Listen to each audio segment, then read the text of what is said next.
BNR gold and diamonds తరుగు తక్కువ బంగారం ఎక్కువ ఇప్పుడు మన వైజాగ్లో.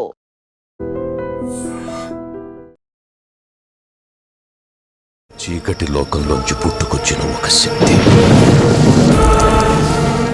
సినిమా చూసుకున్నారు కాబట్టి మీ కాన్ఫిడెన్స్ లెవెల్ ఎలా ఉంది? అంటే అది మనకి మనం చెప్తుంటే ఈ సినిమా విషయంలో మీ ఇద్దరు ఫేస్ చేసిన బిగ్గెస్ట్ ఛాలెంజ్ ఏంది? ఒక సెన్స్ ఉండే నాకు రాజుగారి థాట్ ప్రాసెస్, వర్కింగ్ స్టైల్, ఏం ఎక్స్పెక్ట్ చేస్తారు యాక్టర్స్ నుంచి అనేది. అఫ్ కోర్స్ ఈ మూవీకి ఎలా అనిపించింది అంటే, if you are blindfolded and if somebody says ఒక ఏమంటారు ఒక పెద్ద టీజర్లో చాలా ఫ్రేముల్లో ఆ విగ్రహం కనిపిస్తుంది మెయిన్గా. సో సినిమా కథకి ఆ విగ్రహానికి ఏంటి లింక్ ఏంటి? రాజు గారు చాలా దగ్గర ఉండి మీరు ఆ మూవీలో ఆ విగ్రహానికి ఎస్టాబ్లిష్మెంట్ షాట్ ఉంది. ఇఫ్ యు సీ ఈ ప్రపంచాన్ని ఏలాలి, ముల్లోకాల్ని శాసించే శక్తి అవ్వాలి. ఎవ్రీడే అక్కడ కూర్చున్న ప్రతిసారి we use to feel very calm. నేను ఆల్మోస్ట్ షూట్ ఇంకా స్టార్ట్ అవ్వలేదు అన్నప్పటికీ నా ఎలా మీ క్యారెక్టర్ ఎలా ఉండబోతుంది? అదంతా ఓపెన్ చేయలేము, అందుకే కూడా టీజర్లో ట్రైలర్లో మీకు అనిపించినట్టు ఉంది. తన రోల్ మూవీ చూసాక మీమ్స్ ఏమో తెలుసా, మస్తు షేడ్స్ ఉన్నారు. మీ క్యారెక్టర్ గురించి కొంచెం ఫ్లక్చుయేషన్స్ అగదాతో పెట్టుకుంది మీ అక్క, దానికి మీ ఇద్దరి తలల్ని కానుకగా ఇస్తా. ఇలాంటి ఒక స్పిరిట్ ఎక్స్పీరియన్స్ హర్రర్ బాగా రియల్ లైఫ్లో జరిగిన ఒక ఇన్సిడెంట్ ఏదైనా ఉందా మీరు ఫేస్ చేసింది? లేదు, ఏం జరగలేదు. ఏం జరగలేదు అసలు? మీరు నమ్మరా ఇట్లాంటివన్నీ? నమ్మడం అని కాదు, నమ్మకాలతో సంబంధం లేకుండా ఉంటాను అంతే. ఓకే, మీకు తెలుసా లేదో, మనసు ప్రశాంతంగా ఉండాలంటే మేడం శ్మశానానికి వెళ్తారంట. అవును, నాకు తెలియదు ఈ విషయం. ఎజెండా ఇస్ వెరీ సింపుల్ అండి. అంటే నాకు చాలా కష్టం అనిపించినప్పుడు, చాలా అంటే లైఫ్ ఎట్ వెళ్తుందో అర్థం కాని టైంలో నేను నిజంగా అక్కడికే వెళ్తాను. నీ చుట్టూ చెడు చేసే పిచ్చి భూతాలుంటే నా చుట్టూ సృష్టిని నడిపించే పంచభూతాలు ఉన్నాయి. Hi, welcome to my show. Hi Kamakshi గారు, నమస్తే. నమస్తే శ్రవణ్ గారు. సో August 14th మూవీ అగదా రిలీజ్. సో నాకు తెలిసి సినిమా ఫైనల్ కాపీ ఎప్పుడో రెడీ అయిపోయింది. సో సినిమా మీరంతా చూసుకున్నారు. సో ఎలాంటి ఫీల్తో ఉన్నారు? ఎగ్జైట్తో ఉన్నారా? టెన్షన్ ఫీల్ అవుతున్నారా? సో మీ ఫీలింగ్స్ ఏంటి అట్ నౌ? ఆడియన్స్ ఎలా రిసీవ్ చేసుకుంటారు అన్న ఒక క్యూరియాసిటీ అయితే ఉంది. మేము అనుకున్నట్టే వాళ్ళు రిసీవ్ చేసుకుంటున్నారా, లేకపోతే ఏమైనా కొత్త కోణంలో ఆ మూవీని చూస్తారా చూడాలని. అండ్ అంటే సినిమా చూసుకున్నారు కాబట్టి మీ కాన్ఫిడెన్స్ లెవెల్ ఎలా ఉంది? We are very confident. అంటే అది మనకి మనం చెప్పుకుంటే not that I don't know. పర్సనల్గానైతే because we also spoke about it, we know it is good, బాగుందని అయితే ఒక కాన్ఫిడెన్స్ ఉంది. వి జస్ట్ ప్రేయింగ్ అన్ని ఫ్యాక్టర్స్ కరెక్ట్గా ఉండి. ఒక్కొక్కసారి ఫిల్మ్ ఉంటుంది, you know good films also sometimes ఒక్కొక్కసారి రిలీజ్ టైంలో ఎన్నో ఫ్యాక్టర్స్ కూడా మనకి హెల్ప్ చేయాలి.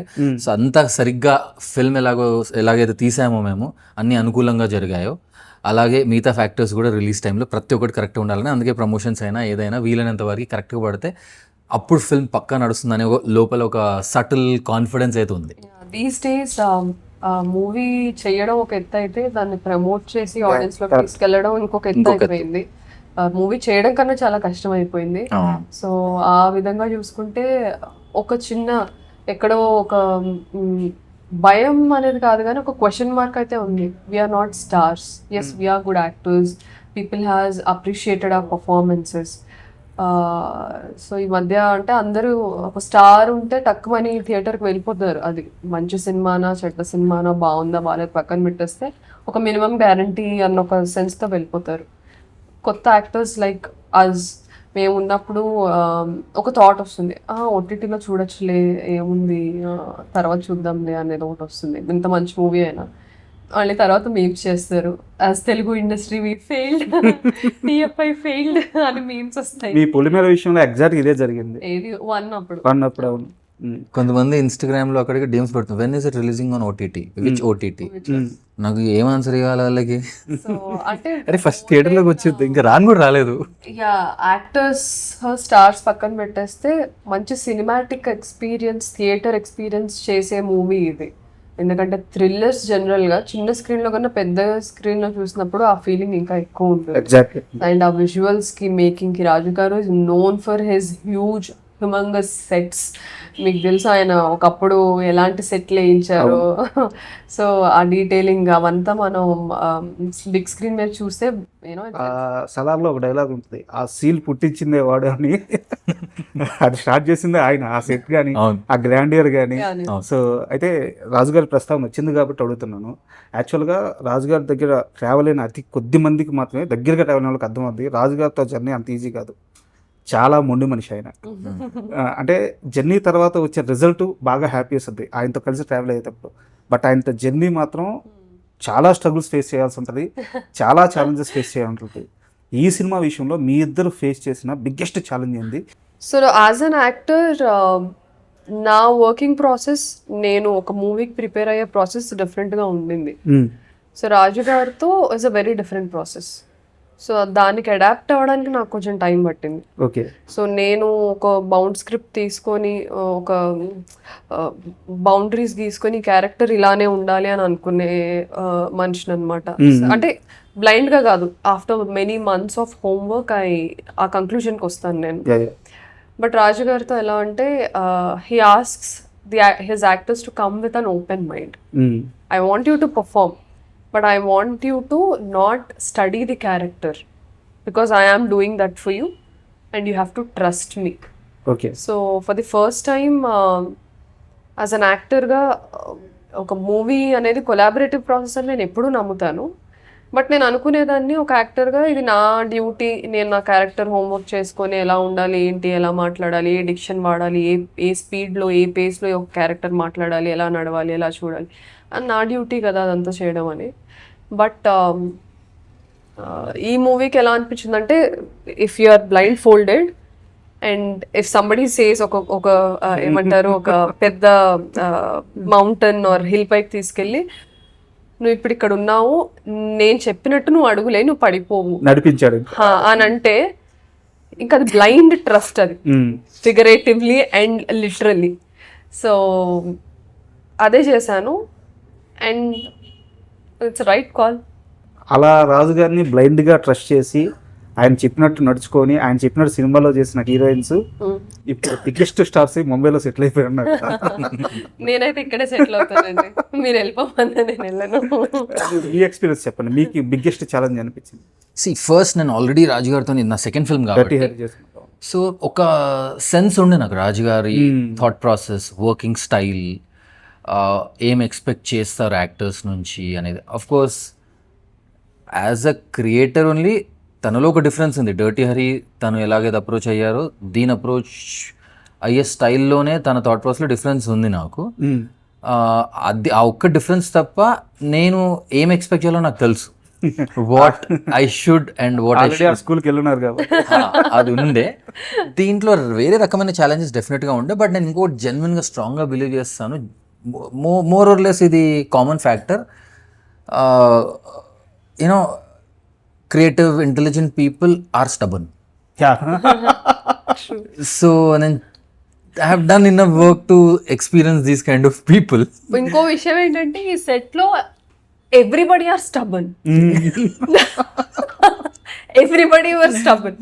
నేను క్రియేటివ్ స్పేస్ లో I was stubborn, he was stubborn, జో, everybody was stubborn. But when it came for creative ఇన్స్టింక్ట్కి వచ్చేసరికి ఇంకా మేము అందరం we are like he's the captain of ship, we have to give it. So ఆ ప్రొఫెషనలిజం మమ్మల్ని save చేసింది, లేకపోతే అందరు స్టబర్న్ పీపుల్ ఉన్నారు సెట్లో. సూపర్. అయితే అగదా గురించి కాస్త పక్కన పెడితే నాకు మీ ఇద్దరికి సంబంధించిన పర్సనల్ అంటే మీ వ్యక్తిగత జీవితానికి సంబంధించిన ఒక చెరువు క్వశ్చన్ ఉంది. అండ్ చలం మైదానం పుస్తకం గురించి ఓపెన్గా మాట్లాడడం చాలా మంది స్త్రీలు ఆ డేర్ చేయరు. అవునా? యా, చాలా మందికి మైదానం పుస్తకం అంటే ఒక సేయింగ్ కాదు, అప్పుడు నిజంగా జరిగింది. అవును, మైదానం పుస్తకాన్ని దిండు కింద పెట్టుకొని దొంగచాటుగా జరిగిన అప్పుడు స్త్రీలు చాలా మంది ఉన్నారు. సో అలాంటి చలం మైదానం పుస్తకం గురించి కానీ చలం గారి గురించి కానీ ఆయన నాకు ఇన్స్పిరేషన్ చెప్పడానికి సో మీకు ఎలాంటి ఇబ్బందులు లేవా, ఎలాంటి అడ్డంకులు లేవా, ఎలాంటి మొహమాటాలు లేవా? లేవండి. ఎలా ప్రభావితం చేశారు చలం గారు మిమ్మల్ని? అంటే ద వే హీ ఎక్స్ప్లోర్డ్, అంటే ఆయన ఎస్పెషల్లీ రాసిన ఎరా ఏదైతే ఉందో ఆ టైంలో విమెన్ ఎలా ట్రీట్ చేయబడ్డారో అందరికి తెలుసు. 1920s 1920s 1930s టైంలో, 1910 ఆ టైంలో, 30 years 40 years టైంలో ఆడవాళ్ళ ఒక లిమిటేషన్స్ ఏంటనేది ఇప్పటికీ we have our limitations and we are slowly coming out of those limitations. అలాంటి టైంలో మేబీ ఇప్పుడు తెలంగాణ బుక్స్ చదివిన ఎవరికి ఇందులో ఏముంది, దిస్ ఇస్ వెరీ కామన్ అని అనుకోవచ్చు. ఆర్ ఈ రైటింగ్ ఇప్పుడు ఏం చాలా మూవీస్లో కూడా వచ్చాయని అనుకోవచ్చు. బట్ ఆ స్పేస్ ఆఫ్ టైంలో ఇప్పటికీ కొంతమంది డైరెక్టర్లు ఆర్ క్రియేటివ్ పీపుల్ స్క్రీన్ పైన డేర్ చేయలేని, ఎక్స్ప్లోర్ చేయడానికి డేర్ చేయలేని బుక్స్ ఆయన రాశారు.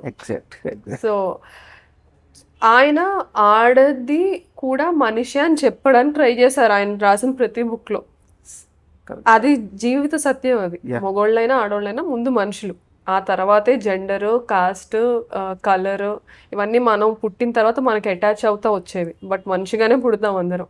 అదే ఆయన చెప్పడానికి ట్రై చేశారు అన్ని సంవత్సరాల్లో. So it has nothing to do with gender. He was purely talking about being a human. Super. అంటే యాక్చువల్గా చలం గారు చాలా మందికి ఇష్టం ఉంటుంది, బయటికి చెప్పడానికి సాహసించారు. మీరు బయటికి చెప్పడం నాకు చాలా బాగా నచ్చింది.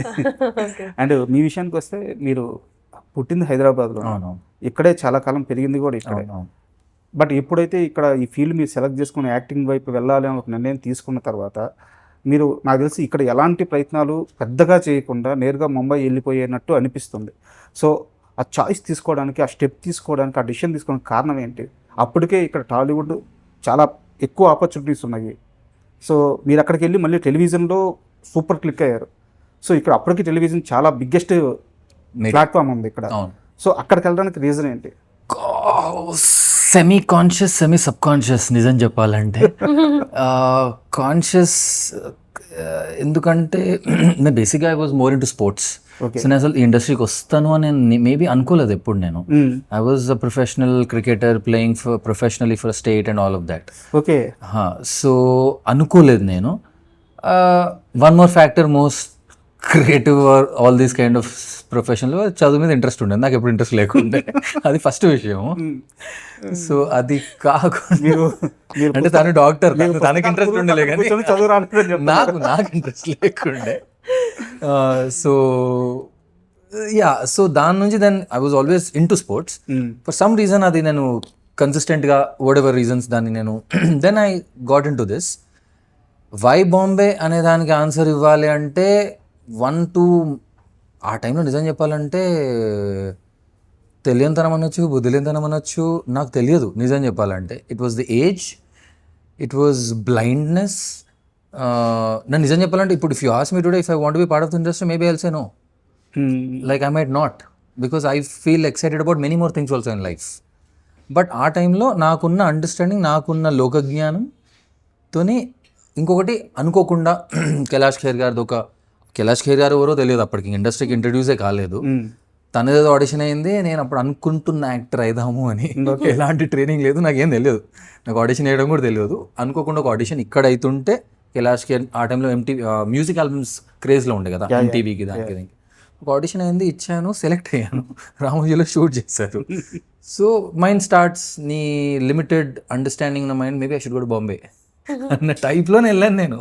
చాలా సార్ నాకు అదే కొంచెం ఏంటంటే విచిత్రంగా అనిపించింది, ఇక్కడ ఇంత పెద్ద ప్లాట్ఫామ్ ఉంది, సో ఏజ్ కూడా నోబడీ నోస్.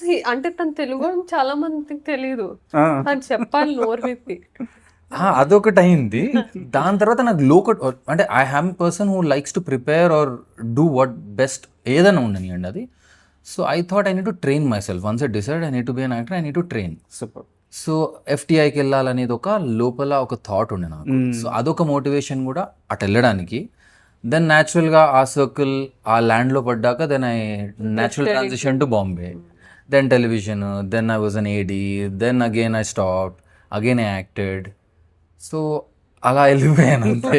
దీనికి పెద్ద కాంపిటేటివ్ క్రికెట్లో మీరు జర్నీ చేస్తున్నప్పుడు మీరు అప్పుడు ఒక బిగ్గెస్ట్ స్టార్తో ఆ జర్నీ ఏదన్నా ఎక్స్పీరియన్స్ చేసింది ఉందా? అంటే ఇప్పుడు బిగ్ స్టార్, అప్పుడు మీతో కలిసి Raidu, I played with Gambhir. Ambati Rayudu, Gautam Gambhir. Okay.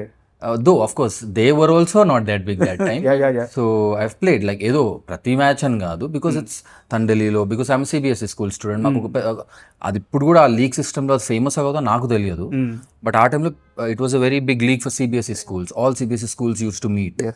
So and ఆ టైంలో హెచ్పిఎస్ హోస్ట్ చేసిందని హెచ్పిఎస్లో చదువుకున్నాను.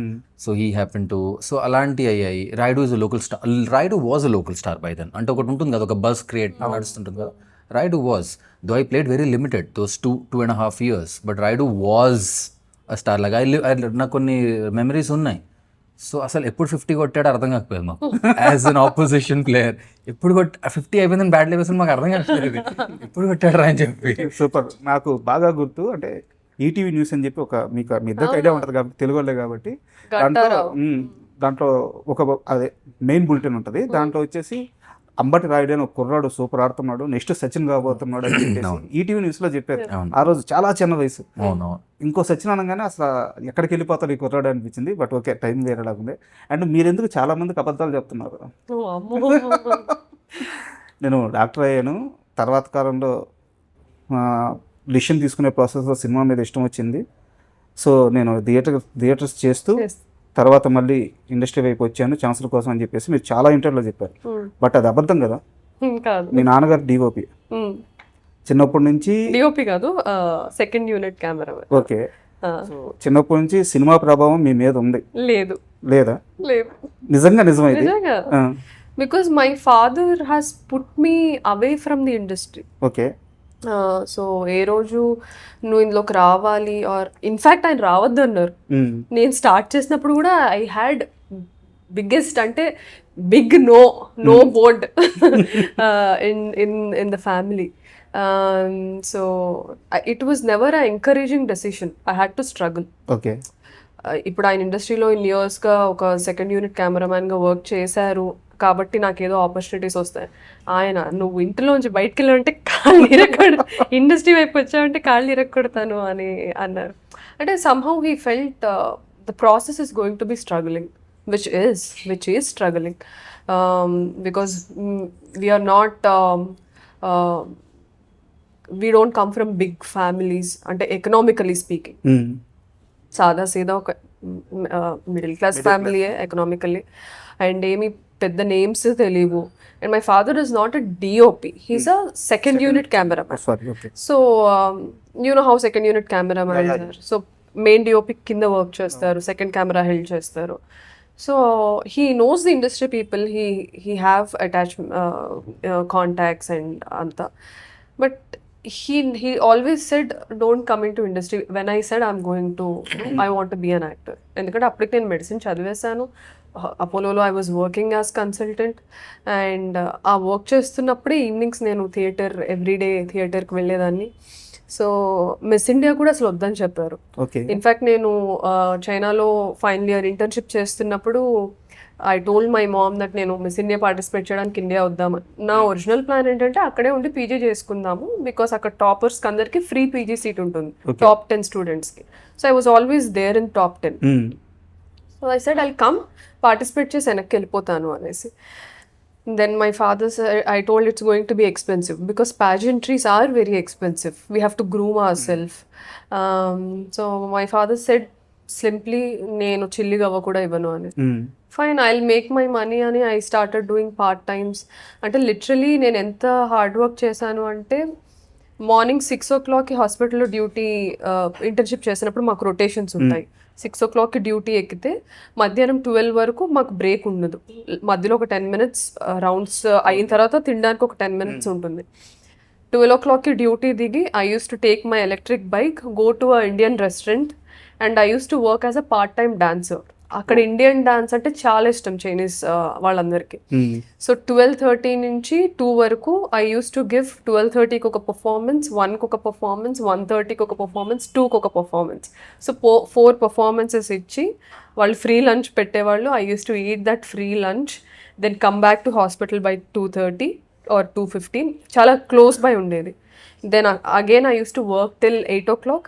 8 o'clockకి మళ్ళీ ఈవినింగ్ వెళ్ళి 8 o'clock ఒక పర్ఫార్మెన్స్, 8:30కి ఒక పర్ఫార్మెన్స్, 9కి ఒక పర్ఫార్మెన్స్, 9:30కి ఒక పర్ఫార్మెన్స్ ఇచ్చి I use to again eat free dinner, then again come back. ఒక్కొక్కసారి నాకు నైట్ డ్యూటీస్ పడేవి మార్నింగ్ 6 వరకు. సో నైట్ ఇంటికి వచ్చి I use to just revise next day ఏమేం పేషెంట్స్ మాకు ఉంటాయి కదా షీట్స్ అన్ని చేసి పడుకునేసరికి I hardly use to get 5 hours of sleep every day. So ఇలా నేను ఆల్మోస్ట్ 1 year చేశాను to save my money, because my father said I'm not going to pay your money, నీ dream you have to work hard, నేనైతే encourage చేయట్లేదు అనేసి. So I told my mom okay fine, నా dream నేనే hard work చేసుకుంటాను. So it was always a opposition and friction అయితే ఉండింది. There nothing to deny about it. And yes he has been in the industry, but I was nowhere close to the industry. I only know my father works in industry. I don't know anybody from the industry. And నేను ఎప్పుడు వాడుకోవాలని కూడా అనుకోలేదు. నా dream ఇది, నా కష్టం పైన నేనే ఎదుగుతాను. Fine, fair enough. మీరు భయం వల్ల సపోర్ట్ చేయలేదా లేకపోతే అతి జాగ్రత్త వల్ల సపోర్ట్ చేయలేదు, అదంతా secondary discussion. My dream I will work hard. నా దాంట్లో జెన్యూనిటీ, నా కష్టంలో జెన్యూనిటీ ఉంటే ఆపర్చునిటీస్ అవే వస్తాయని నమ్మాను. అండ్ టుడే ఆ నమ్మకం నిజమైంది. అంటే అంత ఈజీగా వచ్చిన సక్సెస్ కాదు ఇది, చాలా జర్నీ ఉంది. చాలా. నేను I just told you one instance అంతే. అండ్ మళ్ళీ అగదా విషయానికి వస్తే టీజర్లో చాలా ఫ్రేముల్లో ఆ విగ్రహం కనిపిస్తుంది మెయిన్గా. సో సినిమా కథకి ఆ విగ్రహానికి ఏంటి లింక్ ఏంటి అంటే మీరు చెప్పకపోయినా అది ఎంత ఇంపార్టెంటో చెప్పండి. చాలా చాలా చాలా చాలా ఇంపార్టెంట్. రాజు గారు చాలా దగ్గర ఉండి, మీరు ఆ మూవీలో ఆ విగ్రహానికి ఎస్టాబ్లిష్మెంట్ షాట్ ఉంది, ఇఫ్ యు సీ అది చాలా దగ్గరుండి చేయించారు. ఐస్ దగ్గర నుంచి, చేతికుండే పోస్చర్స్ నుంచి, ఆ అమ్మవారికి ఉన్న ముద్రలు కూడా చాలా డీటెయిలింగ్గా ఆయన స్క్రిప్ట్కి సింక్ అయ్యేలాగా చేయించుకున్నారు. సో చాలా చాలా ఇంపార్టెన్స్ ఉంది. అండ్ ఎవ్రీడే అక్కడ కూర్చున్న ప్రతిసారి we use to feel very calm. నేను ఆల్మోస్ట్ షూట్ ఇంకా స్టార్ట్ అవ్వలేదు అన్నప్పటికీ నేను వెళ్ళి అక్కడే కూర్చునేదాన్ని. అండ్ టీజర్ చూసిన తర్వాత మీ క్యారెక్టర్ గురించి ఒక సమ్ ఐడియా వచ్చింది, బట్ మీ క్యారెక్టర్ గురించి కొంచెం ఫ్లక్చుయేషన్స్ కొన్ని గుడ్ ఫ్రేమ్స్ కనిపిస్తున్నాయి. అంటే ఓవరాల్ గా కొంచెం నెగిటివ్ షేడ్ కూడా అర్థమవుతుంది, కానీ కొంత గుడ్ ఫ్రేమ్స్ కూడా కనిపిస్తున్నాయి. సో మీ క్యారెక్టర్ ఎలా ఉండబోతుంది? That is the factor. అదంతా ఓపెన్ చేయలేము, అందుకే కూడా టీజర్లో ట్రైలర్లో మీకు అనిపించినట్టు ఉంది. Of course the divine representation అనొచ్చు, లేకుంటే ద ఉమెన్ పవర్ అనొచ్చు, తనది క్లియర్ ఉంది. నాది కన్ఫ్యూజన్ ఉందని తెలుసు. తన రోల్ మూవీ చూసాక మీమ్స్ ఏమో తెలుసా, మస్తు షేడ్స్ ఉన్నారు అదే సార్.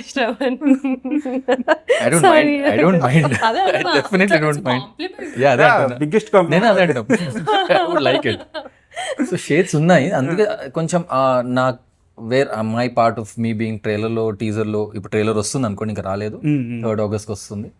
సో కొంచెం జాగ్రత్త అయితే పడవలసి వచ్చింది because of the amount of shades I have. So I'm also excited. దానికంటే ఎక్కువ మాట్లాడలేదు నేను కూడా. ట్రైలర్లో ఇంకొంచెం అర్థమైద్ది. So but he killed it. ఈసారి ఆయనకి బెస్ట్ యాక్టర్ అవార్డు వస్తే నేను తీసేసుకుంటానని. నిజంగా వస్తే నేను ఇచ్చేస్తాను, జస్ట్ వస్తే చాలు. మీరు ఆన్ రికార్డ్ చెప్తున్నారు. ఆన్ రికార్డ్ దీంట్లో ఏం దీంట్లో అసలు killed it. I my self felt jealous. ఎన్ని షేడ్స్ ఇచ్చారండి అబ్బాయికి. అండ్ రియల్ లైఫ్లో మీకు ఈ అంటే నేను గోస్ట్ అన్న కానీ ఇలాంటి ఒక స్పిరిట్ ఎక్స్పీరియన్స్ హర్రర్ బాగా రియల్ లైఫ్లో జరిగిన ఒక ఇన్సిడెంట్ ఏదైనా ఉందా మీరు ఫేస్ చేసింది? నంబరు లేదు, ఏం జరగలేదు. ఏం జరగలేదు అసలు మీరు నమ్మరా ఇట్లాంటివన్నీ? నమ్మడం అని కాదు, నమ్మకాలతో సంబంధం లేకుండా ఉంటాను అంతే. ఓకే, ఉంది అంటే ఉంది, లేదు అంటే లేదు. ఇప్పుడు ఎవరైనా వచ్చి నాకు చెప్తారు ఇలా ఇలా అయింది, ఇలా అయిందంటే ఓ అవునా అని అనుకుంటాను అంతే. ఏం లేదని కొట్టిపడేను. నాకు జరిగిందంటే జరగలేదు. So I call my self as agnostic. Agnostic అంటే చాలా మంది నేను నాస్తికురాలని అనుకుంటాను. నేను నాస్తికురాలని కాదు. అగ్నాస్టిక్ అంటే ఇప్పుడు నాస్తికులు అంటే దేవుడు లేరు అని నమ్మేవాళ్ళు. ఏథిస్ట్. థియిస్ట్ అంటే దేవుడు ఉన్నాడు అని నమ్మేవాళ్ళు. అగ్నోస్టికర్స్ ఈ నమ్మకాలతో సంబంధం లేకుండా వాళ్ళు బ్రతుకుతా ఉంటారు. రియలిస్ట్ అంతే. ప్రాక్టికల్ గా మనుషుల్ని నమ్ముతాను, జీవితాన్ని నమ్ముతాను అంతే. సో జరిగింది. బట్ ఇది వరకు ఒక ఇంటర్వ్యూలో బ్లాక్ మ్యాజిక్ కి సంబంధించిన ప్రస్తావన వచ్చినప్పుడు మీరేమన్నారంటే నేను నమ్మను, ఒకవేళ నేను నమ్మాలంటే వాళ్ళకి కావాల్సిన నా హెయిర్ ఇస్తాను, Yeah. ఏదైనా ఇస్తాను, నా మీద చేసి చూపిస్తే నమ్ముతాను అని చెప్పి అన్నాను. ఇప్పటికీ అదే అంటాను. ఆ. If it's there prove it, do it on me only, it's fine. అంటే ఇలాంటి విషయాల్లో మీరు ఇచ్చే స్టేట్మెంట్స్ అన్నీ కూడా మీరు చేసే సినిమా క్యారెక్టర్స్కి చాలా భిన్నంగా చాలా అంటే మీరు ఒక మాట అన్నారు, నాకు కొంచెం మనసు మీకు తెలుసో లేదో, మనసు ప్రశాంతంగా ఉండాలంటే మేడం శ్మశానానికి వెళ్తారు. అవును నాకు తెలియదు ఈ విషయం. అవునవును. మీరు స్వప్న గారి ఇంటర్వ్యూలో సీతక్క అని తెలుసు నాకు లోపల, కానీ ఐ డెంట్ నో, నేను చూడలేదు అది interview. Agenda is very simple అండి. అంటే నాకు చాలా కష్టం అనిపించినప్పుడు, or చాలా అంటే లైఫ్ ఎట్ వెళ్తుందో అర్థం కాని టైంలో నేను నిజంగా అక్కడికే వెళ్తాను. I tell you why. మనకి ఎన్నున్న డబ్బు, పేరు, హోదా, కష్టాలు, సుఖాలు, అలవాట్లు అక్కడ ఆ బూడిదలోనే కాలిపోతాయి.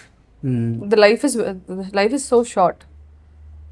ఎన్ని ఉన్నా సరే రేపటి రోజు ఏంటనేది నాకు తెలీదు, మీకు తెలీదు. ఒక హోప్తో లెగుస్తాం అంతే, హోప్తో అలారం పెట్టుకుంటాం అంతే. ఉందా లేదా మీకు ఒక నమ్మకం అన్నారు కదా ఇందాక, ఒక నమ్మకం అని. ఆ హోప్తో, ఆ నమ్మకంతో లెగుస్తాం. So when I see that's happening in front of my eyes, I feel like మనం అన్నీ దీని ముందు చాలా చిన్నవే కదా, ఆఖరికి ఇక్కడే అందరూ ఎండ్ అయ్యేది. సో దేనికి ఇంత వెంపర్లాడాలి? It's fine. పోయింది ఫైన్, ఉంది okay.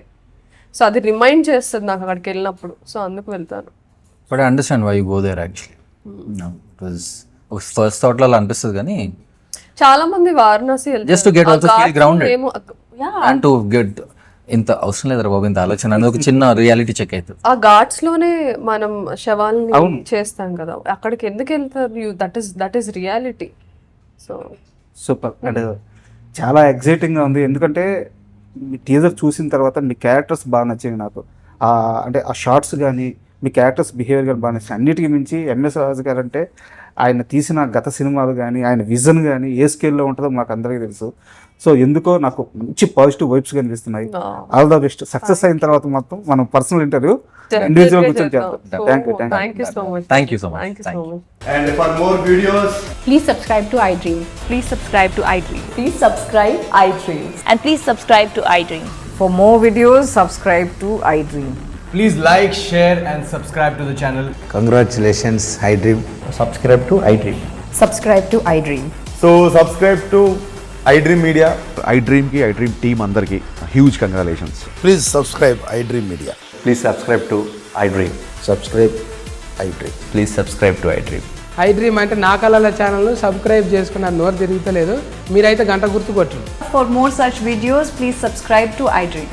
Subscribe to iDream. Please subscribe to iDream. Please subscribe iDream Media. Please do subscribe to iDream. Please subscribe to iDream Media. For best entertainment and information, please subscribe iDream. And don't forget to subscribe to iDream.